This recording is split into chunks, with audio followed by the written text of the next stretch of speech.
Assalamualaikum cemaat. Samovar qo'yib, shaylar ishmoqchi bo'ldik.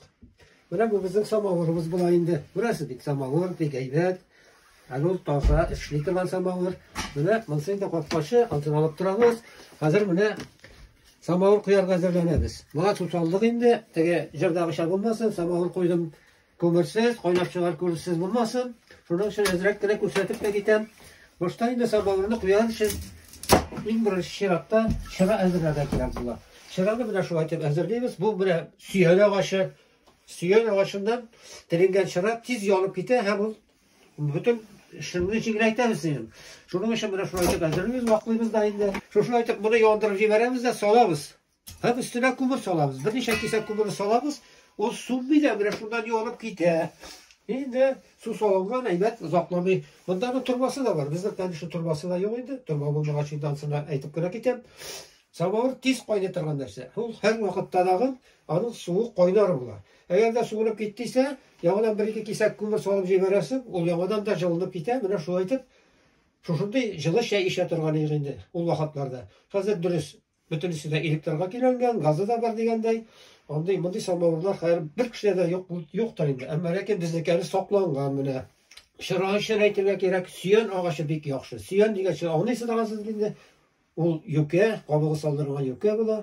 Shirab pishog'i deb yetilatirgan pishoqlari bo'latirgan. U bizning shirab pishog'i endi bu mening bu pishog'im saqlangan, ilkidan kelgan endi. Shulay bo'lsa azroq o'zgartirilgan. Qarasiz mana aniq hisobi o'zgartirilgan endi.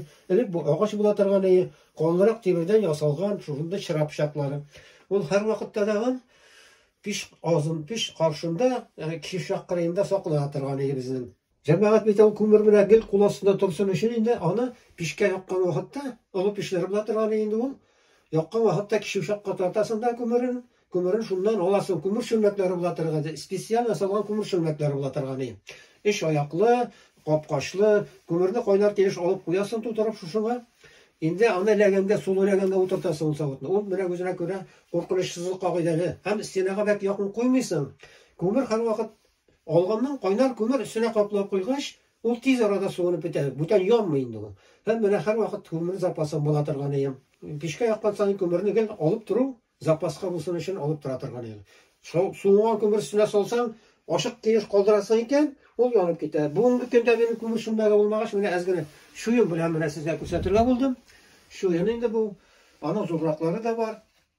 Bu endi normalligina shu inson o'tir. Buning da ustun qoplab qo'yasan. Hatta shunday kishilarda da bor. Endi u bari Alloyda bo'ldi. Saqlandir, ko'mir shumbaklarda dagin. Shu o'yinlarda da saqlanatirgan edi. Samovardan ishgan shay butunlay ikkinchi endi. Mana bunday g'odi shaynikda qo'ydagan bilan bunday samovardan qaynatgan shayning ta'mi butunlay ikkinchi bo'ladi. Shuruq suv bo'lsa da baribir ul ta'mli bo'ladi. Chunki yo'l bilan har vaqt qaynab turgan shaklligina bo'lsa, qaynab turgan shekilli. Onun ta'mi ikkinchi bo'ladi. Mana sizga da kengash aytaman. Agarda o'zingizda samovarlar bo'lar ekan, yo bo'lmasa ko'rsat teraklaringizda bo'lar ekan, tabiatga chiqqan vaqtda do'st tuganlaringiz, do'st ishlaringiz bilan tabiatga chiqqan vaqtda shu shaynakda samovardan qaynagan shayni ichib ko'rasiz hali. Ikkinchi bo'ladi ta'mi.